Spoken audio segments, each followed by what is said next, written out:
जान छिपाने के लिए उसके शव को जलाया भी गया है। आरजू की बहन पायल ने बताया कि 2 फरवरी को सुबह करीब 8:30 बजे आरजू लक्ष्मीबाई कॉलेज में अपनी क्लास अटेंड करने गई तो बीए 3rd ईयर की छात्रा थी, लेकिन जब वो शाम तक वापस नहीं लौटी तो उसका मोबाइल बंद आने लगा।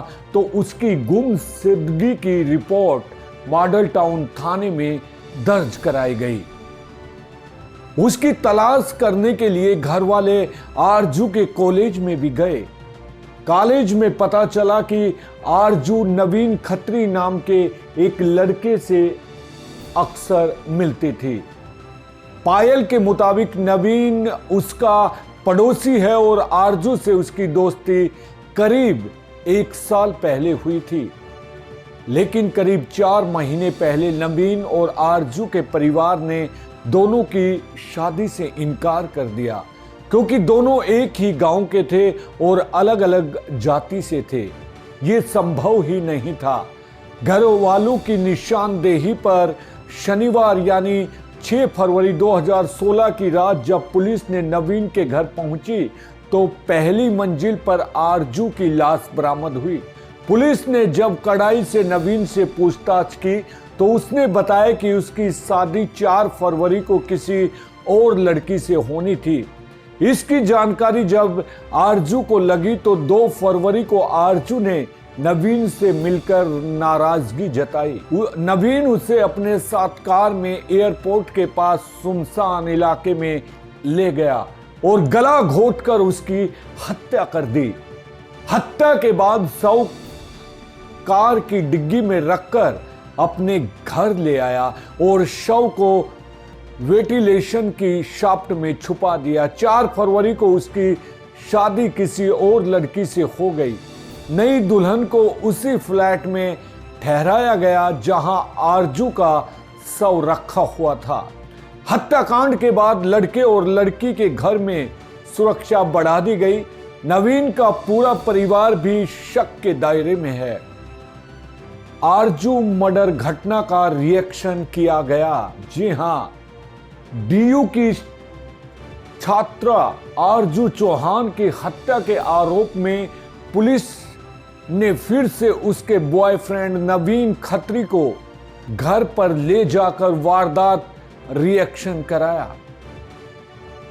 डीयू की छात्रा आरजू चौहान की हत्या के आरोप में पुलिस ने फिर से उसके बॉयफ्रेंड नवीन खत्री को घर पर ले जाकर वारदात का रिक्रिएशन करवाया। नवीन के बड़े भाई संदीप को पुलिस ने हिरासत में रखा। दोनों से हर एंगल पर बारी बारी से अलग अलग पूछताछ की गई, जिसके आधार पर बयानों में विरोधाभास नजर आया। आरजू की लाश को शाफ्ट तक ले जाने में नवीन के दावों की असलियत का पता करने और संदीप के बयानों का मिलान करने के लिए ही बुधवार को करीब 1 बजे से दोपहर 3 बजे तक पूरे घटनाक्रम का रिक्रिएशन करवाया गया। वहीं दूसरी ओर खबर है कि नवीन जिस लड़की से 5 फरवरी को शादी हुई, उनके यहां पर पंचायत बुलाकर सेटलमेंट हो गया। यह रिश्ता नवीन के बड़े भाई संदीप के साले ने कराया था। बिचौलियों की भूमिका होने की वजह से यह मामला करीब 15 लाख हर्जाने के तौर पर लौटाने पर सेट हुआ। सीनियर पुलिस अफसर ने बताया कि मंगलवार को नवीन को उसके घर ले जाकर करीब 3 घंटे बारीकी से मुआयना किया था, लेकिन बुधवार को उसके भाई संदीप को भी पुलिस ने राजपुरा गुंड मंडी स्थित घर ले गई। नवीन की 2 दिन की रिमांड बढ़ गई। पिता से पूछताछ जारी की। हत्या के बाद से वह गायब था, लेकिन सोमवार देर रात तक पुलिस ने उसे खोज निकाला। पूछताछ में दोनों पिता पुत्र की संलिप्तता अभी तक सामने नहीं आई। पुलिस अभी इस नतीजे पर नहीं पहुंची कि आरजू की हत्या घर पर की गई थी या बाहर। दूसरा सवाल यह है कि हत्या की वारदात को अंजाम देने वाला सिर्फ नवीन है या उसके साथ कोई और भी शामिल है। आरोपी ने पूछताछ में जो कुछ भी बताया वह अभी तक जांच में सही निकला। आरोपी आरजू को 2 फरवरी को नांगल देवत गांव स्थित किशनगढ़ लेकर गया। वहां उसने देर रात आरजू के साथ पहले मारपीट की, फिर उसकी गला घोंटकर हत्या कर दी। बताया तो ये भी जा रहा है कि आरजू को उसके कॉलेज से साथ ले जाते वक्त नवीन ने रास्ते में मायापुरी के पास एक जगह गोलगप्पे भी खिलाए थे। आरोपी ने पूछताछ में यह भी बताया कि वह शव को रास्ते में ही फेंक देना चाहता था, लेकिन लोगों की नजरें पड़ने के डर से उसने ऐसा नहीं किया। आरोपी तड़के 5 बजे शव को कार में डालकर लाया और कमरे में रख दिया।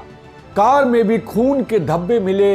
इस मामले में एक कबाड़ी की भूमिका भी सामने आ रही है।